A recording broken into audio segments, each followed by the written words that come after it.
An infertile woman was taken to the gallows, but a lonely cowboy interrupted everything.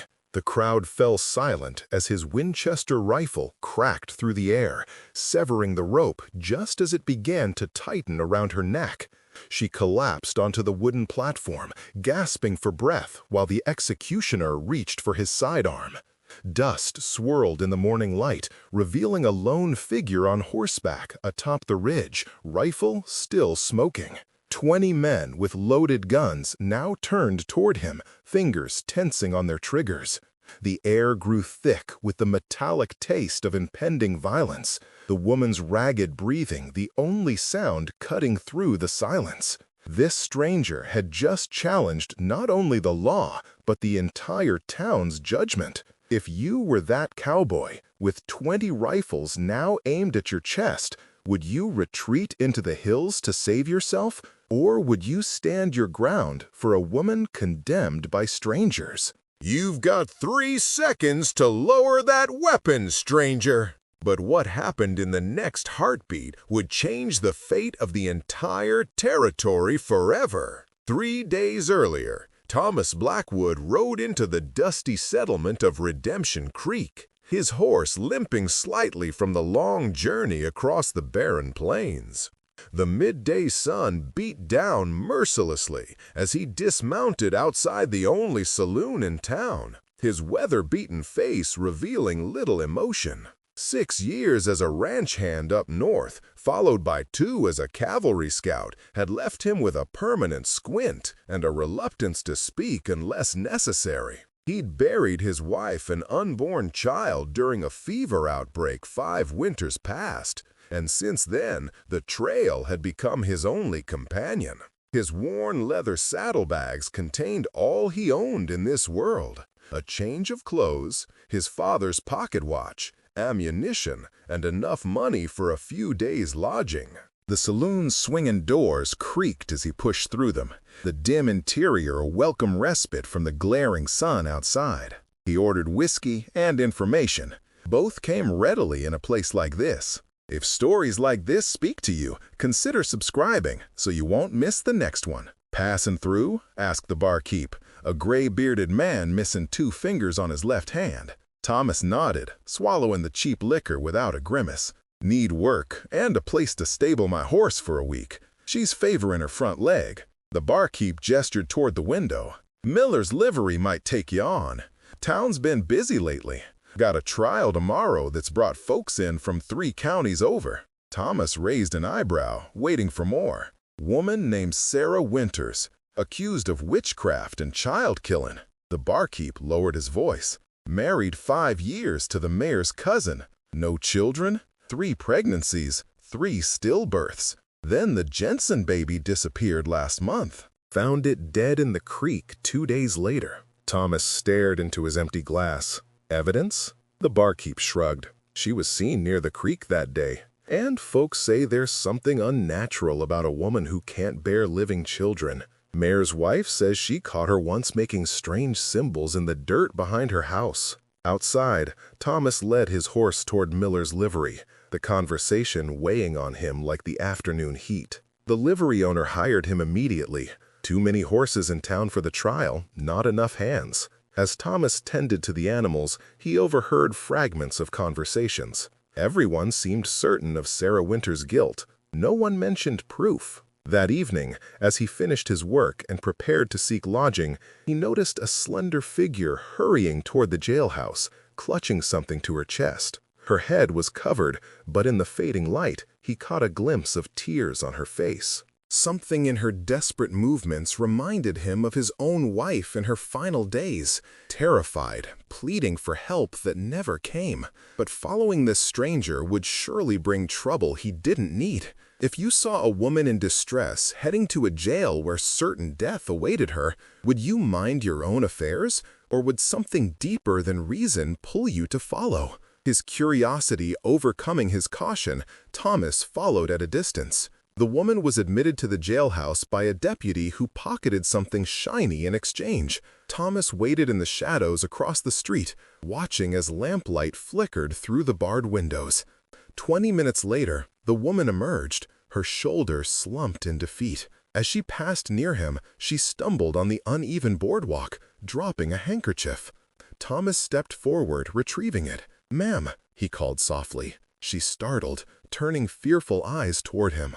Up close, he could see she was older, perhaps 50, with silver-streaked hair and the lined face of someone who had weathered difficult years. "You dropped this," he said, holding out the handkerchief. Her hand trembled as she took it. "Thank you, sir. Not many show kindness to those associated with the accused." "You know her? Sarah Winters?" The woman glanced nervously around. "I was her midwife for all 3 births. Those babies weren't stillborn because of any witchcraft. There was something wrong with them from the start, something in the blood. I tried to explain, but—" She broke off, her voice catching. "Tomorrow they'll condemn her, and there's nothing I can do. I've even offered my life savings to the judge, but he refused." "The law here seems certain of her guilt," Thomas remarked carefully. The woman's eyes hardened. "The law here is Mayor Pullman and Judge Holt, who've never forgiven Sarah for rejecting the judge's son before she married." And a barren woman makes a convenient witch when children die. She clutched her handkerchief tighter. "I came to give her comfort, but they'll hang her tomorrow regardless. God help her soul." As she hurried away, Thomas stood motionless in the darkening street. He had no stake in this town's affairs. The smart choice would be to collect his pay in the morning and ride out. But something about the midwife's words had settled into him like a splinter that couldn't be ignored. He'd seen frontier justice before. How quickly fear turned to bloodlust, how readily people embraced cruelty when it wore the mask of righteousness. That night, Thomas couldn't sleep. The sounds of celebration drifted up from the saloon below his rented room. People drinking to the conviction that hadn't even happened yet. Before dawn, he rose and slipped out to the livery, where he checked his rifle and saddled his horse, though her legs still needed rest. Something told him they might need to leave town quickly. The trial began at 9 in the morning. Thomas stood at the back of the crowded courthouse, watching as Sarah Winters was led in, her hands bound, her face pale but composed. She was younger than he'd expected, perhaps 30, with dark hair and eyes that seemed to have accepted her fate. Judge Holt, a corpulent man with a face like spoiled meat, called for order. What followed wasn't justice, but theater. Witnesses describing Sarah's unnatural barrenness, her presence near the creek, strange herbs found in her home. The prosecution produced a rag doll with crude markings, allegedly found near the dead infant. The defense attorney, clearly going through the motions, called only the midwife, who testified about complications during the births. The crowd muttered angrily during her testimony. Judge Holt frequently interrupted her with skeptical questions. When she mentioned similar stillbirths in other families who had married cousins, the judge banged his gavel and declared her testimony irrelevant. Sarah herself was allowed to speak briefly. "I have mourned 3 children of my own," she said, her voice steady despite her circumstances. "I would never harm another woman's child. I was at the creek gathering willow bark for my husband's fever. I found the Jensen baby already dead, face down in the water. I tried to save it, but—" Her words were drowned out by shouts from the gallery. The jury deliberated for less than 10 minutes. The verdict was unanimous: guilty. Judge Holt, with barely concealed satisfaction, sentenced her to hang immediately. If you watched an innocent person condemned by hatred disguised as justice, would you walk away to save yourself? Or would you stand against the tide, even if it meant becoming a target yourself? As the crowd surged toward the hastily constructed gallows in the town square, Thomas slipped away. His mind was racing. He had no proof of Sarah's innocence, only instinct and the midwife's testimony. Interfering would make him a criminal in the eyes of the law, yet doing nothing would make him something worse in his own eyes. He led his horse around to the back of the buildings, working his way toward a ridge overlooking the square where the gallows stood. Sarah was already being led up the steps, a black hood in the executioner's hand. The crowd had grown to over 100 people, some having brought their children to witness what they called justice. Thomas positioned himself carefully, calculating distance and wind. He had one chance, and if he failed, 2 lives would end today. Mayor Pullman was reading the charges in a self-important voice that carried across the square. The executioner placed the noose around Sarah's neck, adjusting it with practiced hands. Thomas raised his Winchester, steadying his breath as he had been taught during the war. He aimed not at any person, but at the rope itself, where it was secured above the trapdoor. The executioner reached for the lever. Thomas squeezed the trigger. The report echoed across the square as the bullet severed the rope. Sarah dropped through the trapdoor, but fell only a foot before hitting the ground beneath the platform, the noose suddenly slack around her neck. For a moment, stunned silence held the crowd. Then chaos erupted. Men reached for weapons, women screamed, children were hurried away. 20 men with guns, deputies, vigilantes, and concerned citizens turned toward the source of the shot. "There, on the ridge!" someone shouted. Thomas was already moving, guiding his horse down a steep path toward the gallows. He fired twice more into the air, causing further confusion. Reaching the square, he drove his horse through the scattering crowd, leapt from the saddle onto the gallows platform, and pulled Sarah to her feet. "You don't know me," he said quickly, cutting her bonds with his hunting knife, "but I believe you're innocent. Come with me now, or die here." Her eyes, wide with shock, studied his face for a heartbeat before she nodded. The sheriff's voice rose above the confusion. "You've got 3 seconds to lower that weapon, stranger, or we'll cut you down where you stand." Thomas helped Sarah onto his horse, then mounted behind her. He raised his rifle again, not aiming at anyone specifically, but making clear his intention to defend their escape. This woman deserves a real trial, not a lynching disguised as law. 1, the sheriff counted, his own weapon raised. The midwife suddenly pushed through the crowd. "Wait, I have proof." She held up a small leather journal. From Dr. Winter's medical records, the Jensen baby had the same blood condition as Sarah's stillborn children. It wasn't murder, it was the same sickness. 2, the sheriff's finger tightened on the trigger. "Mayor Pullman knows this is true," the midwife shouted desperately. "His own grandchild died of the same condition 3 years ago. Ask him why he buried the baby in secret, away from consecrated ground." The crowd's attention shifted to the mayor, whose face had drained of color. 3, the sheriff prepared to fire. "Check the journal," Thomas commanded, his voice carrying across the now silent square. "Or are you afraid of what truth might cost your town? Is your justice so fragile it can't withstand examination?" The sheriff hesitated, looking toward the mayor for direction. In that moment of uncertainty, another voice rose from the crowd.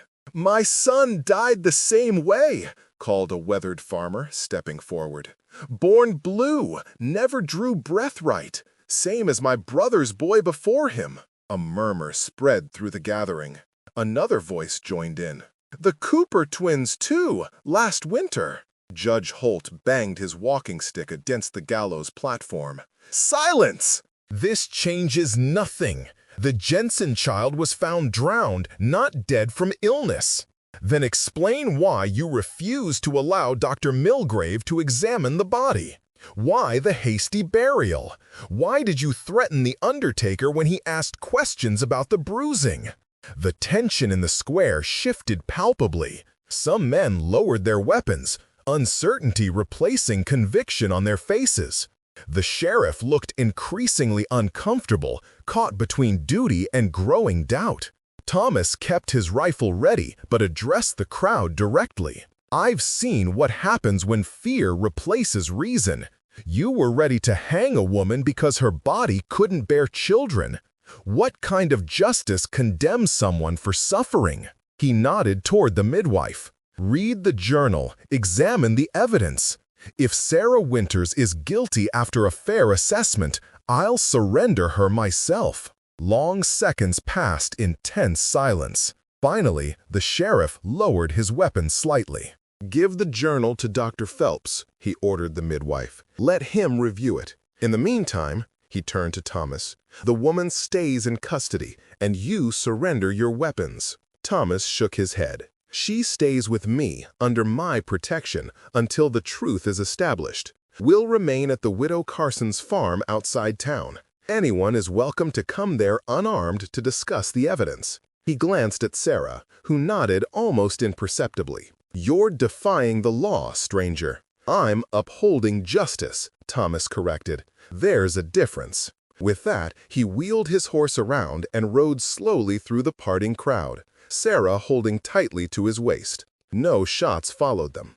As they reached the edge of town, Thomas allowed himself a single deep breath. They weren't safe yet, but they had won the first battle. At the Widow Carson's farm, suggested by the midwife as a safe haven, they were received with cautious hospitality. The widow, a friend of the midwife, had her own reasons to distrust the town's leadership. Throughout the afternoon, Thomas kept watch while Sarah recovered from her ordeal. By evening, visitors began to arrive. First, the midwife with Dr. Phelps, then several townspeople curious about the journal's contents. Dr. Phelps confirmed what the midwife had claimed. The journal documented a pattern of similar deaths across several interrelated families in the region. The Jensen baby had shown signs of the same condition at birth, noted by Dr. Winters, Sarah's husband, before his death from fever 2 months earlier. "What about the drowning?" Thomas asked. Dr. Phelps shook his head. "The child was already dying. The water in the lungs was minimal, not enough to be the cause of death. I suspected as much during my brief examination, but the mayor insisted on concluding the inquest quickly." As night fell, more visitors arrived, including families who had lost children to similar circumstances. Their stories formed a pattern that couldn't be dismissed. By midnight, even the sheriff had come, without his deputies, to hear the evidence for himself. 3 days later, Sarah Winters stood before Judge Watkins, brought in from the next county after Judge Holt had suddenly decided to visit relatives back east. The courtroom was packed as witnesses testified about the medical journal, the pattern of infant deaths, and the mayor's interference in the investigation. When the new verdict came, not guilty on all charges, the crowd's response was subdued but accepting. The truth had not brought comfort, but it had brought clarity. Thomas waited outside the courthouse as Sarah emerged into the sunlight, truly free for the first time in months. She approached him slowly, studying his face as if memorizing it. "You risked everything for a stranger," she said simply. "Why?" Thomas looked past her to the distant hills. "I once watched someone I loved die because people chose comfort over truth. I couldn't stand by and see it happen again." Sarah nodded, understanding in her eyes. "What will you do now?" "Move on," he replied. "That's what I do." "You could stay," she offered quietly. "Redemption Creek might need someone willing to stand for truth, especially now." Thomas considered this, surprised by how tempting the idea felt. For years, he'd avoided putting down roots, convinced that loss would inevitably follow. Yet something about this place, and perhaps this woman, made him wonder if running had become merely habit rather than necessity. A month later, Thomas Blackwood was appointed deputy sheriff of Redemption Creek. The town had changed, humbled by its near descent into murderous hysteria, determined to build something better. Sarah Winters reopened her husband's medical practice, working alongside Dr. Phelps to understand the blood condition that had claimed so many children. Together, they helped families recognize the warning signs and occasionally save affected infants with new treatments. The story of the lone rider who interrupted a hanging spread throughout the territory, growing with each telling. Some said he'd shot through the rope from half a mile away. Others claimed he'd faced down 50 armed men without flinching. Thomas ignored such talk, focusing instead on building a life he'd thought forever lost to him. Years later, when asked about that day at the gallows, Thomas would say only this: "There comes a moment when a man must decide what he truly believes about justice, about courage, about himself. It's easy to ride away from other people's troubles. The hard thing, the necessary thing, is to sometimes ride toward them instead." Would you have the courage to risk everything for someone condemned by others, even if saving them meant becoming an outlaw yourself? Subscribe for more powerful stories like this, and click on the video on the screen to watch the next one with a twist so powerful you'll never forget it.